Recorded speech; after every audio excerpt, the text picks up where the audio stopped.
यहाँ आपको खबर दें, पिशावर यूनिवर्सिटी के मुलाजिमीन वीसी की रिटायरमेंट की खुशी में गधा लेकर आ गए। पिशावर यूनिवर्सिटी और अब्दुल वली खान यूनिवर्सिटी के वाइस चांसलर की मुद्दत मुलाजिमत खत्म होने पर मुलाजिमीन ने ढोल की थाप पर हल्ला गुल्ला किया और वाइस चांसलर की रिटायरमेंट की खुशी में गधा लेकर आए। पिशावर और अब्दुल वली खान यूनिवर्सिटी के वाइस चांसलर की अलविदाई तकरीब की वीडियो सोशल मीडिया पर वायरल हो गई। गधे पर बैठकर वाइस चांसलर के खिलाफ नारेबाजी की गई।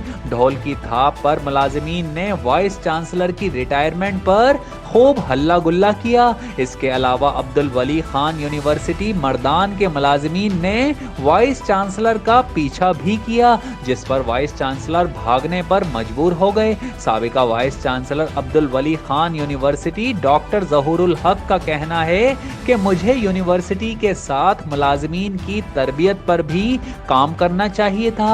आखिरी दिन पर हुजूम ने मेरा पीछा किया, अल्लाह ने बचाया। डॉक्टर ज़हूरुल हक ने कहा कि मैंने यूनिवर्सिटी की सालाना इनकम 74 करोड़ से बढ़ाकर 170 करोड़ रुपए की। मौजूदा प्रो वाइस चांसलर को इंक्वायरी करके मुलव्विस अफराद के खिलाफ कार्रवाई करनी चाहिए, जबकि दूसरी जानिब जामिया पेशावर की इंतजामिया ने कहा है कि गुज़िश्ता कई हफ्तों से मुलाजिमीन एहतिजाज पर थे और मुलाजिमीन तनख्वाहों में इजाफे का मुतालबा कर रहे थे।